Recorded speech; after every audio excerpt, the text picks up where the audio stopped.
They said it like a dare. If you don't like her rude jokes, just pay and leave. No one's forcing you. I smiled. Thanks for the option. I stood up, dropped cash from my plate, walked out without a single word. Their laughter trailed me like cheap perfume. But it stopped when they realized I'd paid for mine only. By sunset, her engagement ring wasn't on her finger anymore. It was back in the store, sitting under cold glass. Waiting. My name is Elena Brooks. And if you think this is just about a dinner gone wrong, stay tuned. What happens when love turns into performance and respect isn't on the guest list? It started with that dinner. The one I paid for. The one that wasn't really mine, not emotionally. Her, my brother's fiancée. She loved mocking me. Career girl, she'd say. Too single to understand real life. Everyone laughed. Even my mother, who once told me I was too sensitive when I cried over Dad's silence. That night, I let them laugh. I let the jokes land, pretending they didn't cut. But inside, I was making notes. Because the engagement party wasn't just at any venue. It was at a place I owned a share of. The boutique restaurant they were so proud to be invited to. They thought they were mocking me on my turf. They had no idea I could pull the entire table out from under them. And the ring? That was easy. A few calls. One email. Proof of purchase, mine. Because guess who fronted the down payment on the diamond they bragged about? I watched the sun dip through my apartment window that evening. The receipt sat in my inbox. The refund pending. Their text started coming in. Elena, what did you do? Where's the ring? We need to talk. I didn't reply. Not yet. Because sometimes silence isn't weakness. It's the drumbeat before the storm. The first call came from my brother. Not a voicemail. A FaceTime, which he never used unless he was panicking. I let it ring. Then came the text. Please, just talk to me. She's freaking out. They were taking pictures, and then she noticed the ring was gone. You didn't have to go this far. But didn't I? Because here's what he never admitted. I paid for that ring. When he couldn't afford what she wanted, he came to me like always. I'll pay you back next quarter. Just help me out this once. I wired the money quietly. He got the proposal he wanted. She got the sparkle. And I got silence. No thank you. No credit. Just a seat at the far end of the table while she cracked jokes about how some people don't understand commitment. The night I walked out, I passed the jeweler's storefront on the way home. Impulse? No. That decision had been simmering since the second she called me, the family's background character. The return was simple. My name, my ID, my receipt. The refund went to a new account, one he didn't know existed. And now? She was posting cryptic Instagram stories. A photo of an empty ring box. A close-up of smeared mascara. A quote. Some people smile while ruining your life. I laughed. They thought I ruined a proposal. But really, I just reclaimed a debt. By noon, my mother called. Said I was being spiteful. I asked her calmly, do you think I should have stayed and paid for everyone again? Her voice shook. Well, that's not the point. But it is, Mom. The point is, I was only valuable when I was quiet and generous. And now that I'm neither, I'm the villain. She didn't answer. Just hung up. That afternoon, I went for a walk. Quiet. No music. Just the city breathing around me. And somewhere between 9th and Madison, I realized I didn't regret a single thing. Because when they gave me the option to just pay and leave, they forgot the second half of that offer. Leave and take everything you ever gave. By the next morning, they had shifted from rage to damage control. My brother texted, can we just talk? We can work this out.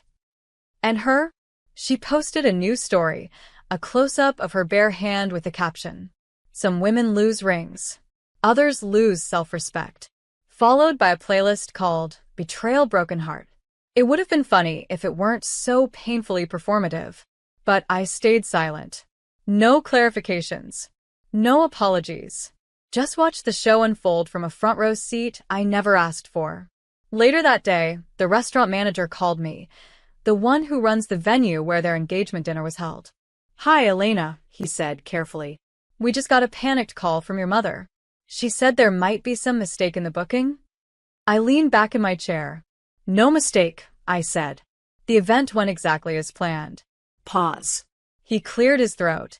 She implied there might be photos of the dinner that didn't come out right? Something about lighting or ambience. I smiled. I knew what she meant. They were trying to rewrite the narrative. Because the reality. Her red eyes from screaming. The way the waiter accidentally served the wrong wine after I updated the bottle list last minute. And the fact that I removed my tab an hour before I left. All made for bad optics. And the photos? Let's just say the venue's photographer knew exactly where to focus. Her fingers. No ring. A story with no sparkle. That evening, I finally replied to one message. My brothers. All I wrote was, the ring was collateral. You defaulted. He replied with a string of angry dots. Then, you're blowing this out of proportion. I put my phone down. Because the thing is, when they're used to you always being the one who smooths things over, the moment you let it burn, they call you the arsonist. But I wasn't burning anything. I was just turning off the gas I'd been supplying for years. The family group chat turned into a battlefield overnight. Aunt Nadine. Elena, whatever this is, you need to fix it. It's her engagement, not a prank. Cousin Tara. Y'all dragged Elena for years, and now you're shocked she's done? Then came the voice note from my mom. Tight voice. Measured tone. That we raised you better. Guilt weapon she kept holstered until moments like this. You've made your point. Don't ruin your brother's life over a ring. I hit play twice. Just to hear how calmly she still tried to control me. Your brother's life. Funny. No one ever worried when I was the one swallowing discomfort with every dry chicken breast and fake toast. No one panicked when the jokes flew and the laughter landed squarely on my chest.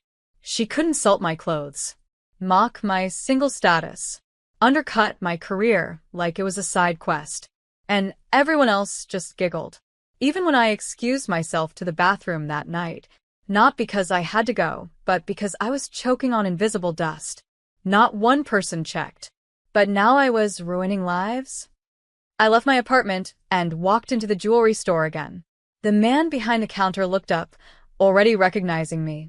Back again, he asked. I nodded. I want to pick something else. He tilted his head. A ring. No, I said. A chain. Small. Quiet. He brought out a few. I chose a gold one, simple, light. The kind of piece that says, I buy this for myself. Not for approval. I handed him the refund card from the engagement ring. I'd like to pay with this. He smiled.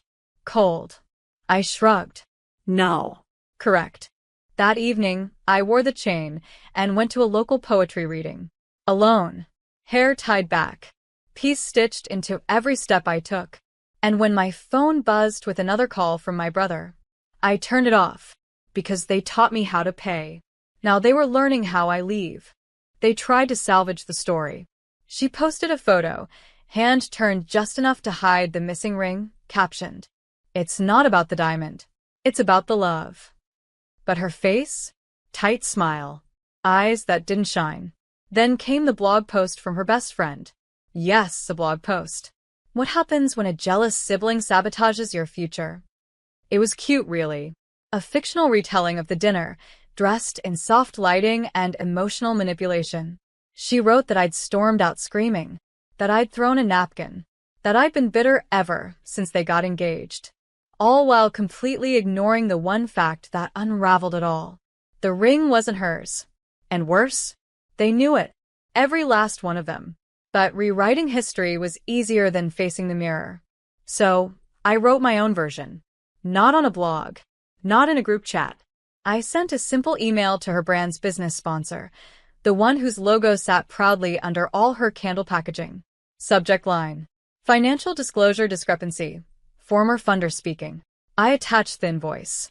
The payment trail. The refund log. No commentary. Just facts. By the next day, her collaboration page was blank. By the next week, her online shop quietly closed. And me? I wasn't done. I made one final change. The restaurant. The one I co-owned? I requested the private video footage from that night. Not to post. Not to expose. Just to keep. In case anyone else ever tried to lie about what happened. The best part? At minute 43, the camera catches her twisting the ring on her finger, frowning slightly, whispering to my brother, "Are you sure she knows you'll pay her back?" He didn't answer, because deep down they all knew this wasn't a sudden explosion. It was a debt that had been accumulating quietly with interest, and the repayment had just begun. The engagement officially broke on a Wednesday. No big announcement, just a quiet change in relationship status, and the sudden disappearance of every post that ever said forever. No one said my name, but I could feel it in the air, like static, like smoke from a fire they swore never started. My brother stopped calling, stopped texting, but one night I saw him, standing outside my building, hands in his pockets, looking like a boy who'd finally realized that silence has a price. I didn't invite him up. He just stood there, and after a minute, he said softly, "I know you think I used you." I raised an eyebrow. "Think." He sighed. "I was just trying to make her happy. And I was just trying to keep the family from falling apart," I replied. "But we can't keep bleeding for people who bring knives to the table." He nodded. Didn't argue. Then he handed me a small envelope. Inside, A check. half the cost of the ring. "It's what I could pull together," he said. "I know it doesn't fix it, but—" It doesn't, I said. "But it's a start." He turned to go, but paused. "You scared them, you know." I smiled. I wasn't trying to scare anyone. I was just done being quiet. He left, and I stood in the hallway holding that envelope, not because I needed the money, but because it finally felt like someone saw the wreckage they helped cause. That night, I opened a new doc on my laptop. Title: How to Leave Without Losing Yourself. It wasn't a blog. Not yet. But it was something, a blueprint for every woman who's ever been told to just pay and leave. Because next time, they'd leave too, only lighter, freer, and with their spine intact. By Friday, the engagement was on life support. Whispers started leaking into places she couldn't delete. Vendors ghosted her. A joint photo shoot was canceled, not because of scheduling, but because the photographer didn't want drama on set. My brother finally texted, "Is this really worth it to you?" I stared at the screen, because that word, worth, felt heavier coming from him. I thought about all the things I paid for over the years. Not just the ring, but the rides, the rent spots he couldn't cover this month. The quiet Uber rides I took alone after family dinners just to cry in peace. He knew the cost. He just never expected me to send the invoice. So I replied with a single sentence. "Ask yourself why I didn't blink when I took it all back." He didn't respond, but the silence this time, it didn't feel like victory. It felt like a line being drawn for the first time in years.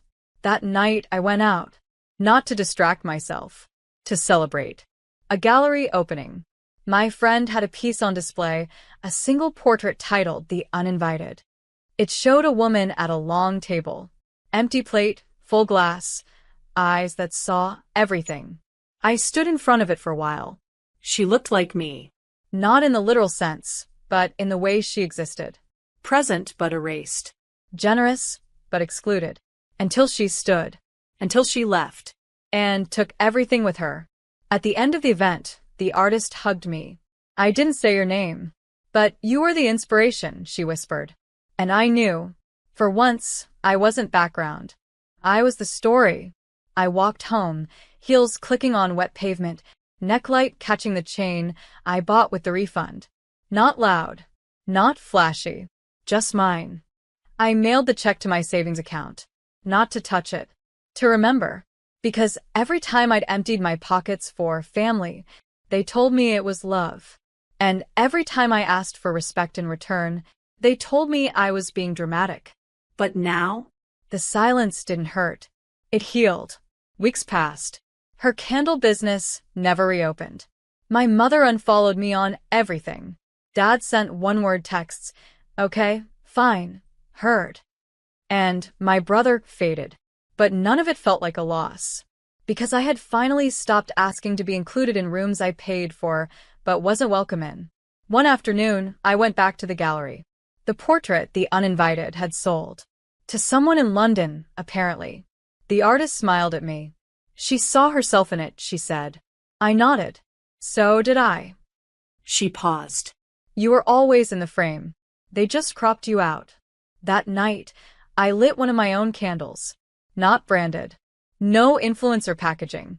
Just soft wax and a flame that danced like it knew what I'd survived. And when the light flickered against the gold of my quiet chain, I smiled.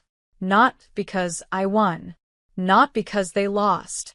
But because I stopped buying seats at tables where my name was never spoken with care.